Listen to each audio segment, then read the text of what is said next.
Bismillahirrahmanirrahim. Assalamualaikum warahmatullahi wabarakatuh. Alhamdulillahirabbil alamin. Assalatu wassalamu ala Rasulillah wa ala alihi wa sahbihi wa wala. Ikhwani fillah rahimani wa rahimakumullah, barakallahu fikum. Alhamdulillah, di kesempatan kali ini kita bisa bertemu kembali. Insyaallah kita akan melanjutkan di pelajaran tafsir kita di kelas 8. Barakallahu fikum. Kita akan melanjutkan di tafsir, masih di tafsir surat Shaf ya. Pada pelajaran ke-11 ayat yang ke-6 sampai dengan 9. Nah, barakallahu fikum. Kita awali dengan membaca dulu di surat As-Saff ayat yang ke-6. A'udzu billahi minasyaitonir rajim. وإذ قال عيسى ابن مريم يا بني إسرائيل إني رسول الله إليكم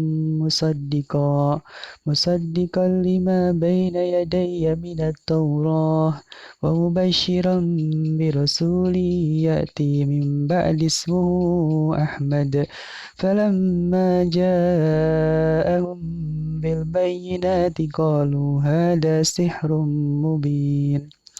Dan ingatlah ketika Isa ibnu Maryam berkata, "Hai Bani Israel, sesungguhnya aku adalah utusan Allah kepadamu yang membenarkan kitab sebelumku, yaitu Taurat, ya, dan memberikan kabar gembira dengan datangnya seorang Rasul yang akan datang sesudahku."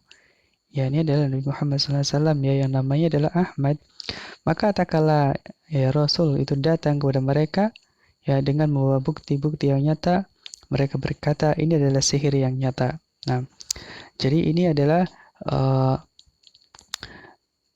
tentang bentuk dari kaum ya setelah Nabi Isa alaihissalam ya menolak tentang berita ya akan datangnya seorang nabi ya yang bernama Ahmad, padahal sudah diberitahukan di dalam kitab suci mereka, yaitu Taurat dan juga Injil. Tapi setelah Rasulullah SAW diutus, mereka pun menolaknya dengan mengatakan ini adalah sihir yang nyata. Nah, kemudian ayat yang ke-7, Allah Ta'ala berfirman, وَمَنْ أَظْلَمُ مِمَّنِ افْتَرَى عَلَى اللَّهِ كَذِبًا وَهُوَ يُدْعَى إِلَى الْإِسْلَامِ وَاللَّهُ لَا يَهْدِي الْقَوْمَ الظَّالِمِينَ. Dan siapakah yang lebih zalim daripada orang yang mengada-adakan ya dusta terhadap Allah Ta'ala, sedangkan dia diajak sedang ia diajak kepada Islam dan Allah tidak memberi petunjuk kepada orang-orang yang zalim. Nah, ini adalah bentuk dari kezaliman yang paling besar, yaitu mengada-adakan ya mengada-adakan dusta terhadap Allah Ta'ala. Nah, ini adalah bentuk kezaliman yang paling besar.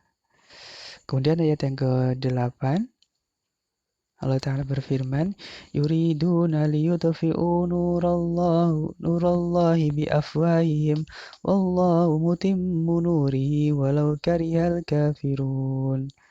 Mereka ingin memadamkan cahaya Allah dengan mulut mereka, tetapi Allah justru menyempurnakan cahayanya walaupun orang-orang kafir membencinya. Ya. Nah, walaupun orang kafir itu menolak ya untuk beriman kepada Nabi Muhammad SAW, ya, tetapi Allah yang akan menjaga agama ini.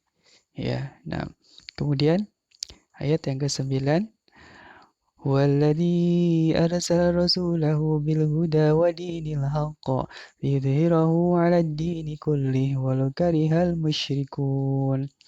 Dialah yang mengutus Rasulnya dengan membawa petunjuk dan agama yang benar agar dia memenangkan di atas segala agama-agama meskipun orang-orang musyrik membencinya. Nah, jadi Allah ya yang akan memenangkan agama ini ya di atas agama-agama yang ada. Karena agama Islam adalah agama penyempurna ya dari agama-agama sebelumnya. Nah, barakallahu fikum. Dan faedah dari ayat sesungguhnya Rasul kita sallallahu alaihi wasallam adalah sebaik-baik ya dan penutup para rasul. Ya, jadi rasul kita adalah sebaik-baiknya rasul dan dijadikan oleh Allah sebagai khatamun nabiyyin atau penutup para nabi. Nah, kemudian pendustaan ahlu kitab dan kaum musyrikin terhadap Nabi Muhammad SAW. Ya, tadi sudah dibacakan ayatnya bahwasanya orang-orang musyrikin itu mendustakan ya untuk beriman kepada Nabi Muhammad SAW, bahwasanya beliau adalah seorang nabi dan rasul. Apa sebabnya? Ya karena ternyata beliau SAW adalah dari keturunan Arab. Ya, karena mereka menginginkan nabi yang diutus ya setelah Isa alaihissalam adalah dari keturunan mereka dari Bani Israel, tapi ternyata nabi yang diutus adalah dari kalangan kaum Arab sehingga mereka uh, merasa karena sudah fanatik dengan suku ya, mereka tidak mau beriman kepada Nabi Muhammad SAW. Nah, kemudian kezaliman yang paling besar adalah membuat kedustaan atas nama Allah Ta'ala. Ya, tadi yang dilakukan oleh orang-orang musyrikin yang mengatakan bahwasanya Al-Quran ini adalah sihir ya. Nah, ini adalah bentuk kedustaan. Kemudian Allah Ta'ala yang akan menjamin kemenangan dan ketinggian agamanya ya di atas agama-agama yang lainnya. Nah, kemudian agama Islam mengalahkan semua agama-agama ya dengan hujah ya, dengan dalil-dalil yang jelas yang nyata. Nah, barakallahu fikum. Ini dari faedah yang terakhir adalah orang-orang musyrik tidak akan senang dengan tersebarnya agama Islam. Ya, mereka tentunya akan bagaimana ya berupaya ya dengan berbagai cara untuk memadamkan agama Allah, tetapi Allah lah yang akan menjamin kemenangan dan ketinggian agama Islam yang sempurna ini. Nah, barakallahu fikum. Baik, ada sebuah hadis yang mengatakan bahwasanya agama ini akan menyebar sejauh jarak yang dicapai malam dan siang. Ya, dengan kemuliaan orang yang mulia, dengan kehinaan orang yang terhina, yaitu kemuliaan dengannya Allah akan memuliakan Islam dan penganutnya akan membinakan kesyirikan dan pengikutnya. Ya, jadi Islam akan menyebar ke seluruh penjuru ya, sebagaimana siang dan malam menyebar ke seluruh penjuru dunia ya. Kemudian yang dengannya ya, barang siapa yang mau ya memuliakan Islam, maka itulah kemuliaan untuknya, dan barang siapa yang menghinakan Islam, maka itulah kehinaan untuknya. Nah, dan berlalu keserian untuk kita bangga terhadap keislaman kita ya, karena Islam adalah agama yang paling sempurna sebagai agama penutup ya dari agama-agama terdahulu. Nah, dan satu-satunya agama yang diridhoi adalah Islam ya. Agama satu-satunya agama yang diridhoi ya adalah Islam. Semua agama itu tidak bisa diterima di sisi Allah Ta'ala. Yang diterima hanyalah Islam. Inna dina indallahil Islam. Nah, kemudian tidak mengorbankan Islam untuk mencari keridhaan manusia. Nah, kita tidak boleh mengorbankan agama kita dalam rangka untuk mencari keridhaan manusia.